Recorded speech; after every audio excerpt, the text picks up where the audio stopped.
ده لاكي بطل فيلمنا النهارده. وفيلمنا بيبدأ باتنين اخوات، واحد ناجح جدا واسمه رام وبيطلع الاول على المدرسة وبيلعب رياضة ودايما رافع راس ابوه، والتاني فاشل في تعليمه واسمه لاكي وبيتخانق مع كل الناس واخد الدنيا بدراعه، ودايما ابوه بيضربه ومعترض على كل تصرفاته، وهما الاتنين في خناق مستمر مع بعض.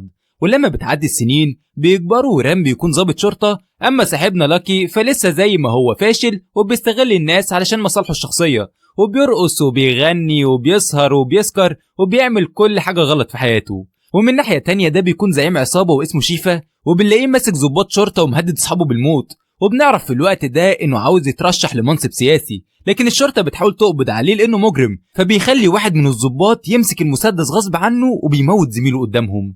وبعدها بيعملوا له الجنازة العسكرية وكلهم بيكونوا زعلانين جدا عليه. وتاني يوم لاكي بيركب الاسانسير وبيلاقي بنت جميلة جدا قدامه، ولما بيعطل بيهم بتفضل هادية ومش عايزة تبين أي خوف، وهو في نفس الوقت مرعوب ومستغرب رد فعلها. وبعدها بيعرف إن اسمها سبندانا، وبيسألها أنت إزاي ما تأثرتيش من اللي حصل، فبتقول له أنا كنت خايفة جدا ومرعوبة لكن من جوايا، فهو بيتصدم من كلامها وبيقول لنفسه دي طلعت أجن مني.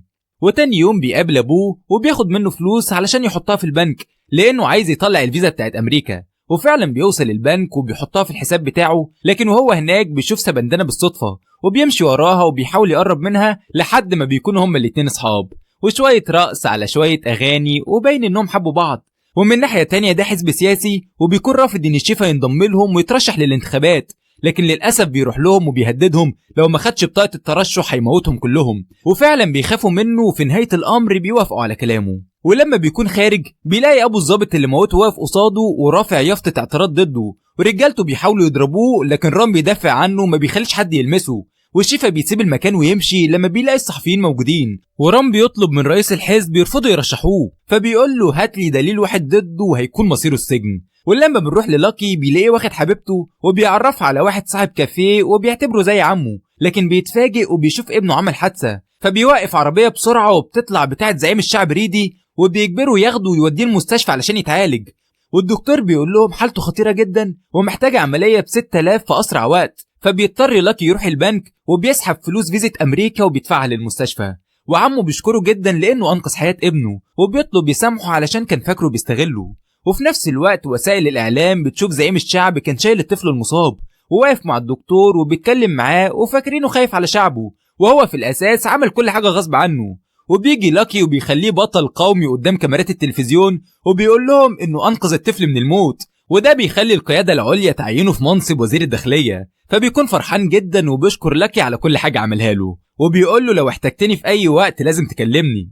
ومن ناحية تانية شيفا بيعرف إن الحزب اداله بطاقة الترشح وبيكون فرحان جدا ومش مصدق نفسه.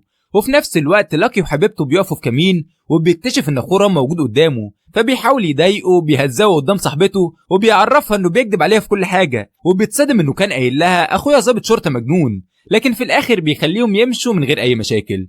وبعدها سبندانا بترجع البيت وبتقول لأبوها إنها بتحب واحد اسمه لاكي وعايزة تتجوزه، فبيتضايق منها جدا وبيطلب يشوفه ويتعرف عليه. وفعلا هما الاتنين بيتقابلوا تاني يوم، وابوها بيحاول يفضحه وبيقول لبنته ده غشاش وكان بيحب واحدة قبلك، فبتكسفه وبتقول له انا عارفة كل حاجة عنه، فبيتفاجئ اكتر وبيرفض الجوازة، فبيقول له اخوك رام كلمني وعرفني انك انسان فاشل ولازم ابعدك عن بنتي، فلو عايز تتجوزها خلي اخوك يكلمني ويغير وجهة نظري فيك. وساعتها لاكي بيكون مصدوم جدا ومش عارف يعمل ايه، فبيرجع البيت وبيزعق لرام وبيسأله ازاي تعمل كده وليه عايز تضيع حبيبتي من ايديا، فبيقول له انت زمان خليت حبيبتي تسيبني، وفعلا انت انسان فاشل وممكن تسوق سمعتي في الشرطة بجانب انك ضيعت فلوس الفيزا بتاعت امريكا.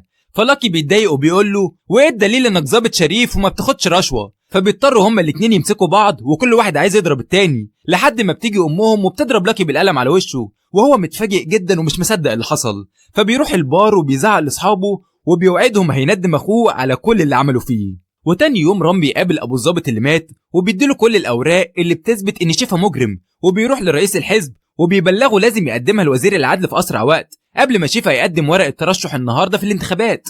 وبعدها بنكتشف ان رئيس الحزب بيطلع خاين وبيكلم شيفا في التليفون وبيعرفوا كل حاجه، فبيتضايق جدا وبيأمر رجالته انهم يقتلوا الضابط. ولما بيكون رام رايح للوزير بيلاقي الطريق زحمه وبينزل علشان يمشيه، لكن بيكتشف ان حد سرق عربيته، وفي الوقت ده بنعرف ان لاكي هو اللي عمل كده وكل هدفه يخلي اخوه يتفصل من الشرطه، لكن رجالة شيفا بيهجموا عليه وبيحاولوا يموتوه وبيكونوا فاكرينه ان هو رام، ولحسن الحظ بيخرج من العربية قبل ما تنفجر وبنلاقيه لسه عايش. وبعدها بيكتشف انهم كانوا في الاساس عايزين يموتوا اخوه علشان ياخدوا الاوراق اللي موجودة في عربيته، فبيكون مصدوم وبيتخيل لو ما كانش سرق العربية كان اخوه زمانه ميت، فبيفضل يضرب فيهم وبينتقم منهم كلهم. وبيروح لشيفا مقر الانتخابات بعد ما بيعرف انه السبب في كل حاجة، وبيقدر يمسكه وبياخده المكان بعيد، وفي الاخر بيعرف يسيطر عليه وهو مش عارف يدافع عن نفسه، وبيحذره المرة الجاية هيموته ولازم يبعد عن اخوه. وبعدها كل وسائل الاعلام بتتكلم ان شيفا حصل له هجوم وما ترشحش للانتخابات. وفي نفس الوقت ابو شيفا بيروح له المستشفى وبيلاقيه فقد الوعي، وبيأمر رئيس الحزب ورجالته يمسكوا اللي عمل كده في ابنه. ولما بنروح لرام بنلاقي مفوض الشرطة بيزعقله علشان عربيته اتسرقت والملفات المهمة ضاعت منها. وبعدها لاكي بيكتشف ان ابو شيفا رجع المدينة وبيدور عليه، فبيقرر يروح له البيت وبيكون قاعد قصاده وهو مش عارف يعمل له حاجة، وبيحكي له كل حاجة حصلت وازاي ابنه كان عايز يموت اخوه، وبيحذره لو حاول يأذي حد من اهله هيخليه يندم على ابنه شيفا. وبعدها بيسيب المكان ويمشي.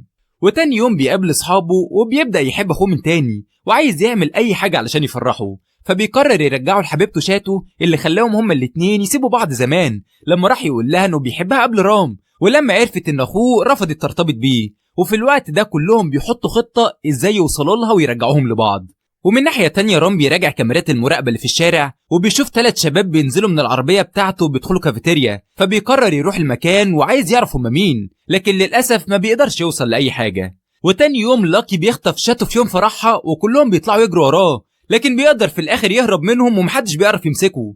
ولما بيرجع البيت بيكتشف ان اخوه خطب بنت مفوض الشرطة، وبيلاقي نفسه في مشكلة كبيرة جدا ومش عارف يعمل ايه، فبيحط خطة جديدة مع اصحابه وبيخليه رايح الشغل تاني يوم وبيوقف شاتو قدامه وكأنه بيشوفها بالصدفة، وهما الاتنين بيفتكروا الماضي وبيبان انهم لسه بيحبوا بعض.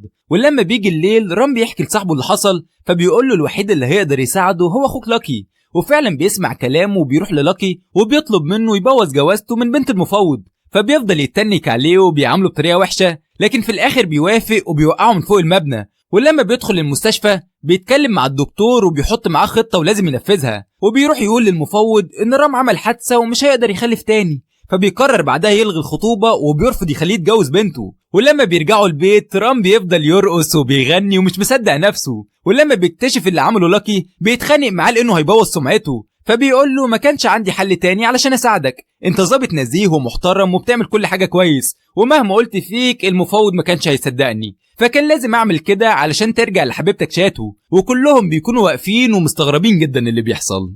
ومن ناحية تانية شيفا بيخرج من المستشفى وبيروح يقابل لاكي وبيهدده بالموت وهينتقم على كل حاجة عملها فيه، لكن بيقول له انا نسيت انك حاولت تموت اخويا واني ضربتك، ولازم انت كمان تنسى وتبعد عننا وما تخلينيش عدو ليك او اكون بطل على حسابك. وبعدها بيسيبه ويمشي. ولما شيفا بيرجع لابوه بيحطوا خطة انهم يسيبوه يعيش حياته ويحس بالامان ومرة واحدة يتخلصوا منه. وفعلا بعد فترة شيفا بيترشح لمنصب سياسي وبيكون وزير عن طريق الرشوة، وبيقرر في الوقت ده ينتقم من لاكي بكل سهولة، فبيطلع واحدة في التلفزيون وبتقول على رام انه ضابط فاسد وحاول يتحرش بيها، وناس تاني بتقول انه بياخد رشوة وبيستخدم منصبه، وكلهم بيكونوا في حالة صدمة ومش فاهمين ايه اللي بيحصل. وكل وسائل الاعلام بتتكلم عن الضابط الفاسد لحد ما بيتحقق معاه، وفي نهاية الامر بيتم ايقافه عن العمل. ولما بيرجع البيت محدش منهم بيصدق اللي اتقال عليه، لكن بيكتشفوا ان المنزل بتاعهم بيتهد لانه مبني بشكل غير قانوني، وفي الوقت ده لاكي بيشك ان في حد ورا كل حاجة بتحصل لهم. ولما بيجي الليل ابو الضابط اللي مات بيلوم على رام وبيقول له انت ضيعت حق ابني، واللي سرق الملفات والعربية بتاعتك هو اخوك، فبيكون في حالة صدمة. ولما بيشوف لاكي بيضربه بالقلم على وشه وبيقول له انت لوثت سمعتي وخليتني اسيب الشرطة، وبسببك الاسرة كلها ملهاش بيت وهتنام في الشارع. وبعدها بيطرده بره المكان وهو مش مصدق اللي بيحصل وعمال بيعيط ومش عارف يعمل ايه. وبعدها شيفا بيخطفه وبيوديه لنفس المكان اللي ضربه فيه، وبيقول له في 24 ساعة دمرت عيلتك كلها، وبينصحه يهرب لان المرة الجاية هيموته هو واهله. لكن لاكي بيفضل يسقف له وبيقول له انت كده بدأت الحرب اللي بينا، وبيوعده هينتقم على كل حاجة عملها. وتاني يوم بيعمل نفسه بيموت وبيروح لوزير الداخلية ريدي اللي خلاه ياخد المنصب قبل كده لما انقذ الطفل الصغير، وبيطلب منه يكون ضابط شرطة اليوم واحد، وفعلا بينفذ امنيته قبل ما يموت وبيخليه يتحكم في جهاز الشرطة كله، وبيعمل فريق قوات خاصة وبيبدأ يهجم على كل المصانع بتاعة الخمرة والمخدرات والسلاح اللي بيتحكم شيفا فيها. وبيخلي وسائل الإعلام تصور كل حاجة بتحصل، وبيشمعوا كل الأماكن المشبوهة، وبيقبضوا على كل الناس اللي كانت بتساعد شيفا، وبيجيب البنت اللي اتهمت أخوه ظلم وبيخليها تعترف بالحقيقة قدام التلفزيون. وفي الوقت ده رام بيرجع الشرطة تاني. ومن ناحية تانية شيفا مستغرب جدا ومش عارف مين اللي بيبوظ التجارة بتاعته، لحد ما بيلاقي لاكي واقف قدامه، وساعتها بيعرف ان هو السبب، وبيفضل يضرب فيه وما بيكونش عارف يدافع عن نفسه، وفي الاخر بيقبض عليه. وفي الوقت ده الحكومة بتعرف اللي عمل وزير الداخلية وبيحققوا معاه، وبعدها بيتم القبض على لاكي وشيفا، وبيقرروا يعترفوا للناس بكل حاجة عملها لاكي وان الحكومة ملهاش ذنب. فرام بيعترض على كلامهم وبيحذرهم لو الشعب عرفت ان الحكومة اتضحك عليها مستقبلكم السياسي هينتهي، لكن لو قلتوا انكم اللي عملتوا كل حاجة ساعتها هيدعموكم وهتفوزوا بالانتخابات الجاية. وفعلا بيرجعوا في كلامهم وبيتحملوا مسؤولية كل حاجة حصلت. وفي الاخر بيسيبوا شيفا يهرب، وبيخلوا الضابط اللي اجبره يموت صاحبه زمان هو اللي ينتقم منه ويضربه بالنار قدام ابو الضابط ومراته وابنه. وبالشكل ده لاكي بيتخلص من شيفا طول العمر وبيرجع لاخوه واسرته تاني. ومن هنا بيخلص فيلمنا. لو عجبك الفيديو دوس لايك واعمل اشتراك للقناة وفعل زر الجرس، واستنونا في فيلم جديد.